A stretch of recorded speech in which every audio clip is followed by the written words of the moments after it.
വാർത്തയിലേക്ക്. ഇസ്രായേലിലെ തെല്ലവീവിൽ കഴിഞ്ഞ ദിവസം 3 ബസ്സുകളിലുണ്ടായ സ്ഫോടനവുമായി ബന്ധപ്പെട്ട് 3 പേരെ ഇസ്രായേൽ ആഭ്യന്തര സുരക്ഷാ വിഭാഗം അറസ്റ്റ് ചെയ്തു. പിടിയിലായവരിൽ ഒരാൾ ഇസ്രായേലി ജൂതവംശജനാണ്. ഗസ വെടിനിർത്തൽ കരാർ പ്രകാരം നാളെ 6 ഇസ്രായേലി ബന്ദികളെ കൂടി ഹമാസ് മോചിപ്പിക്കും. വിട്ടയക്കുന്ന ബന്ദികളുടെ പേര് വിവരങ്ങൾ ഹമാസ് പുറത്തുവിട്ടു. പകരം ഇസ്രായേലി ജയിലുകളിൽ കഴിയുന്ന 602 ഫലസ്തീൻ തടവുകാരെ ഇസ്രായേലും വിട്ടയക്കും.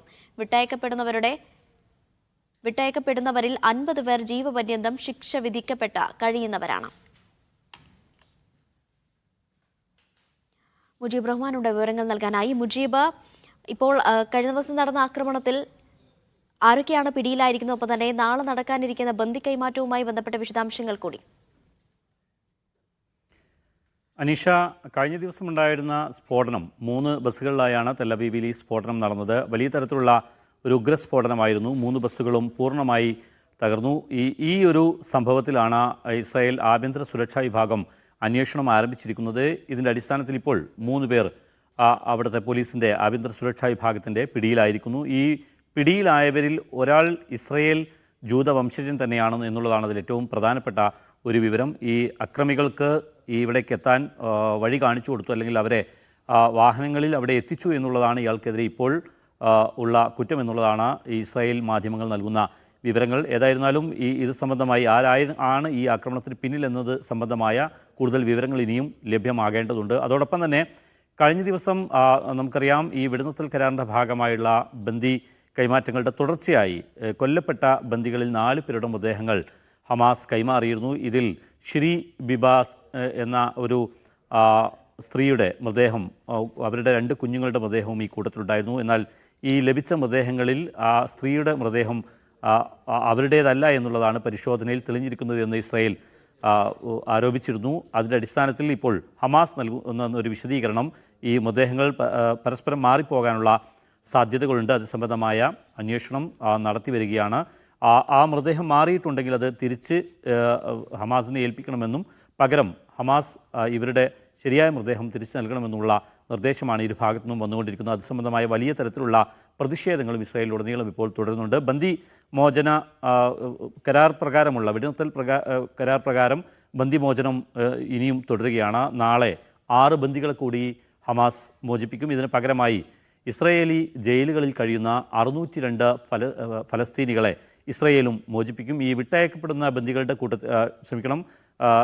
ഈ തടവുകാരുടെ കൂട്ടത്തിൽ 50 പേർ ജീവപര്യന്തം തടവ് ശിക്ഷ അനുഭവിക്കുന്നവരാണ്. അതിൽ 60 പേർ ദീർഘകാലത്തെ ശിക്ഷ വിധിക്കപ്പെട്ട ജയിലുകളിൽ കഴിയുന്ന ആളുകളാണ്. ഈ വിട്ടയക്കപ്പെടുന്ന 602 പേരിൽ തന്നെ 400-ലധികം ആളുകളെയും ഈ ഒക്ടോബർ 7 ആക്രമണത്തിന് ശേഷം ഇസ്രായേൽ അറസ്റ്റ് ചെയ്ത് പിടിച്ചുകൊണ്ടുപോയ ആളുകളാണ്. അക്കൂട്ടത്തിൽ നേരത്തെ ഇസ്രായേൽ ജയിലുകളിൽ കടന്ന് വിട്ടയക്കപ്പെട്ട ആളുകൾ കൂടി വീണ്ടും അറസ്റ്റിലായവർ ഈ കൂട്ടത്തിലുണ്ട് എന്നുള്ളതാണ് ഇപ്പോൾ അറിയാൻ സാധിക്കുന്നത്. മുജീബ്, ഒരു കാര്യം കൂടി, കഴിഞ്ഞ തവണ ബന്ദി കൈമാറ്റം എന്ന് പറയുമ്പോൾ അത് പൂർണ്ണമായും ഹമാസിന്റെ ഒരു ശക്തി പ്രകടനമായി മാറുന്ന കാഴ്ചയൊക്കെ കണ്ടു. നാളെയും സമാനമായ ഒരു സ്ഥിതി തന്നെ ഉണ്ടാകുമെന്ന് പ്രതീക്ഷിക്കാമോ?